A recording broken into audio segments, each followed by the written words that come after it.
పిల్లవాడి రూపంలోనే పరమశివుని యొక్క ఆత్మలింగం భారతదేశం దాటకుండా గోకర్ణంలోనే ఉంచినటువంటి మహానుభావుడు విఘ్నేశ్వరుడు పిల్లవాడిగా సాధించాడు.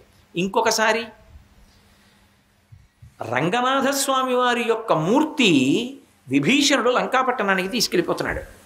విభీషణుడు తీసుకెడుతున్నప్పుడు అది సముద్రం దాటి లంకకెళ్ళిపోతే రాక్షస స్థానం బలపడకూడదు. ఇవాళ విభీషణుడు చిరంజీవి, పర్వాలేదు, కానీ అది భారతదేశంలో ఉండాలి, వేదభూమి. అందుకే ఆయనకి సాయంకాలం సంధ్యావేళ సమయం అయింది.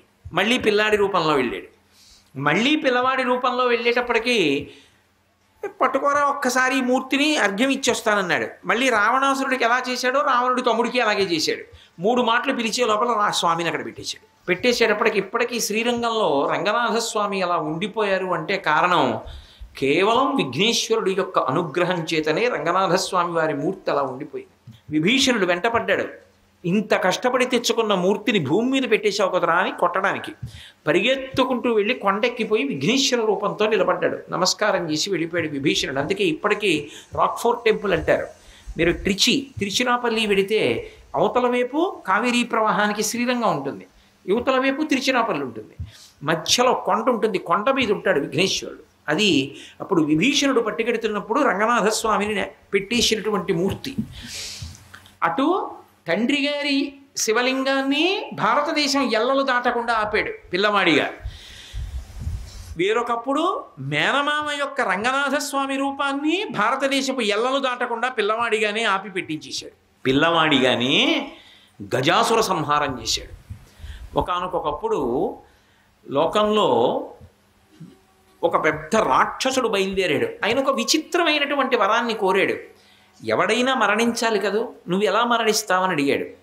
స్త్రీ పురుషుల యొక్క సంయోగం ఉండకుండా స్త్రీ వలన మాత్రమే పుట్టి ఆమె యొక్క పురుషుడంటే ఆమె యొక్క భర్త చేతిలో మరణించి నాకు ఎలా ఏనుగు ముఖం ఉందో అలా ఏనుగు ముఖం పెట్టుకున్నవాడు ఎవరైనా ఉంటే వాడి చేతిలో చచ్చిపోతానన్నాడు.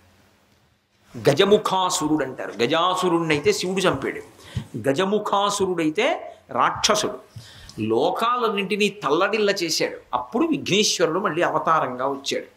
అది వరసిద్ధి వినాయక స్వామి వారి యొక్క అవతారం. అందుకని స్త్రీ పురుష సంపర్కంతో రాకూడదు కాబట్టి జగన్మాత లోక సంరక్షణం కోసం ఏమీ తెలియని దానిలా ప్రవర్తిస్తుంది.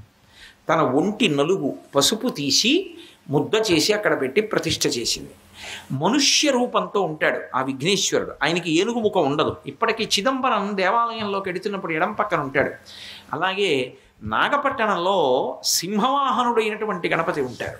అక్కడ నీలాయతాక్షి అమ్మవారి పేరు, అద్భుతమైన పేరు తల్లిది.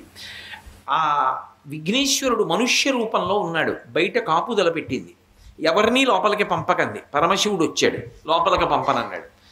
నేను యజమానిని రా, పార్వతీదేవి భర్తని, నువ్వెవరు పో లోపలికి ఎడతానన్నాడు.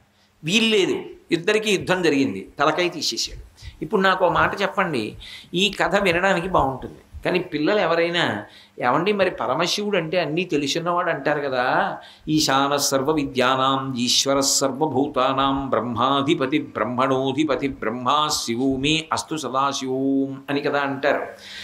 ఆయనకి తెలీదా పార్వతీదేవి నలుగులోంచి వచ్చినవాడు, పార్వతీదేవికి పుత్రుడు అంటే నాకు పుత్రుడు, కొడుకుతో సమానం, ఆవిడే కాపుదల పెట్టింది, ఈ పిల్లవాడిని నేను చంపడం ఏమిటని శివుడికి తెలీదా? మరి శివుడు చంపేయడం ఏమిటి, పార్వతీదేవి బాధపడడం ఏమిటి, మళ్ళీ ఇలా వెళ్ళండి కింద మొట్టమొదటి ఏ ప్రాణి దొరికితే దాని తలకాయ నరికి తీసుకురండి దాన్ని అంటిస్తానడం ఏమిటి, మళ్ళీ ఏనుగు తలకాయ తీసుకొచ్చి తగిలించడం ఏమిటి, ఈ కథలకి కాళ్ళు చేతులు ఏముండవా? అంటే మీరు దాన్ని పూర్వాపరాలతో వింటే అనుమానాలు ఉండవు. కేవలం 4 వాక్యాలుగా తెలుసుకున్నారనుకోండి, అనుమానం రావడం సహజం. ఇది యథార్థం. సర్వం శ్రీ ఉమామహేశ్వర పరబ్రహ్మార్పణమస్తు. స్వస్తి.